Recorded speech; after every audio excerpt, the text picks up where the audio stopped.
कौन है डीके शिव कुमार जो कर्नाटक के मुख्यमंत्री के रूप में सिद्धारमैया के उत्तराधिकारी बनने जा रहे हैं। नमस्कार, बहुत स्वागत है आपका न्यूज 18 का डिजिटल प्लेटफॉर्म आप देख रहे हैं। मैं हूं आपके साथ रितु सिंह।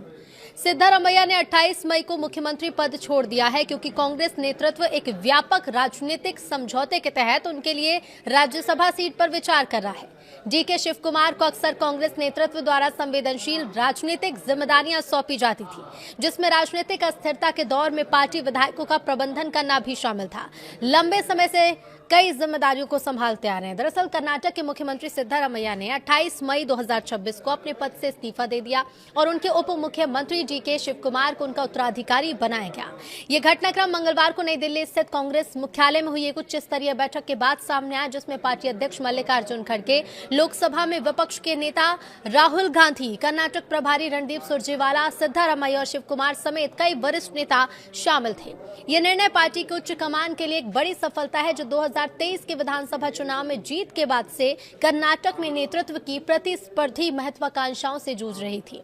अब कर्नाटक कांग्रेस सरकार ने सत्ता की कुर्सी में फेरबदल करते हुए अब राज्य के मुखिया की जिम्मेदारी पार्टी के सीनियर नेता डीके शिव कुमार को सौंपी है।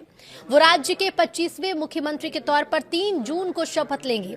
निमंत्रण शिव कुमार की लोक भवन में राज्यपाल से हुई मुलाकात के बाद दिया गया, जहां उन्होंने नई सरकार बनाने का दावा पेश किया। शिव कुमार के साथ सिद्धारमैया और राज्य के अन्य वरिष्ठ नेता भी मौजूद थे। दरअसल डीके शिव कुमार को कर्नाटक में कांग्रेस विधायक दल का नया नेता चुना गया है और वो राज्य के अगले सीएम होंगे। 30 मई 2026 बेंगलुरु के विधानसौधा में कांग्रेस विधायकों की बैठक में निर्णय लिया गया। सिद्धारमैया ने स्वयं शिव कुमार का नाम मुख्यमंत्री पद के लिए प्रस्तावित किया। वरिष्ठ कांग्रेस नेता जी परमेश्वर ने इस प्रस्ताव का समर्थन किया, जिसे पार्टी विधायकों ने सर्वसम्मति से स्वीकारा। एआईसीसी के महासचिव केसी वेणुगोपाल ने बाद में शिव कुमार के चुनाव की औपचारिक घोषणा की, जिससे मुख्यमंत्री के रूप में उनकी नियुक्ति से पहले संवैधानिक प्रक्रिया पूरी हो गई है। अब डीके शिव कुमार का राजनीतिक सफर कैसा रहा है वो आपको बता देते हैं।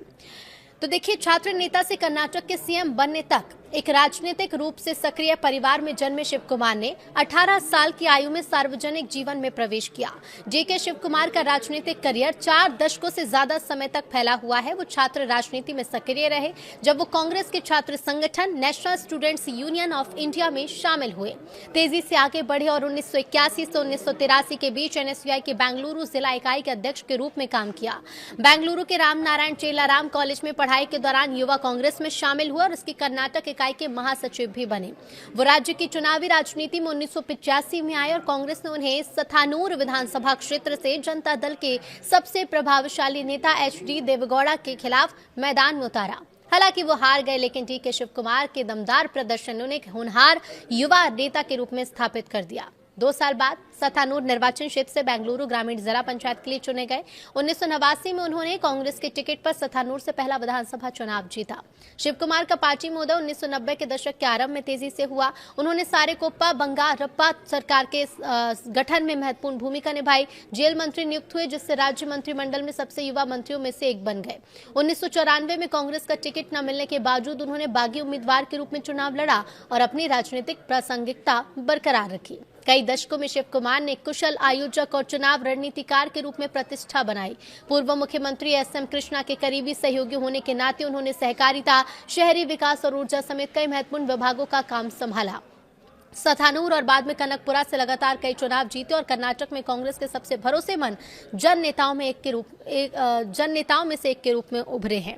उनका प्रभाव चुनावी राजनीति से कहीं ज्यादा व्यापक था। शिव कुमार को अक्सर कांग्रेस नेतृत्व द्वारा कई महत्वपूर्ण राजनीतिक जिम्मेदारियां सौंपी जाती थी, जिसमें राजनीतिक अस्थिरता के दौर में पार्टी विधायकों का प्रबंधन करना भी शामिल था। इधर 2017 के गुजरात राज्यसभा चुनाव के दौरान कांग्रेस विधायकों की रक्षा करने में उनकी भूमिका ने उन्हें राष्ट्रीय स्तर पर पहचान दिलाई और पार्टी के प्रमुख संकट मोचक के रूप में उनकी छवि को मजबूत किया गया। हालांकि नेता का करियर झटकों से मुक्त भी नहीं था। 2017 में आयकर विभाग ने उनकी संपत्तियों पर व्यापक छापे मारे। 2019 में उन्हें ईडी ने कथित मनी लॉन्ड्रिंग मामले में गिरफ्तार किया। कई हफ्तों तक जेल में रहने के बाद वो सक्रिय राजनीति में लौटे और मार्च 2020 में कांग्रेस अध्यक्ष सोनिया गांधी द्वारा उन्हें कर्नाटक कांग्रेस का अध्यक्ष नियुक्त किया गया। केपीसीसी प्रमुख के रूप में शिव कुमार ने राज्य में पार्टी के संगठनात्मक पुनरुद्धार का नेतृत्व किया। सीएम पद के उम्मीदवार सिद्धारमैया के साथ काम करते हुए 2023 के कर्नाटक विधानसभा चुनाव में कांग्रेस की शानदार जीत में भूमिका निभाई, जिससे राज्य में बीजेपी के शासन का अंत हुआ।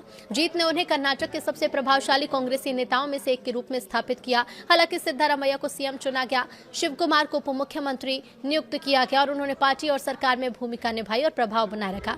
आज भी वो कर्नाटक की राजनीति के केंद्र में है और कांग्रेस के सबसे मजबूत क्षेत्रीय नेताओं में से एक माने जाते हैं।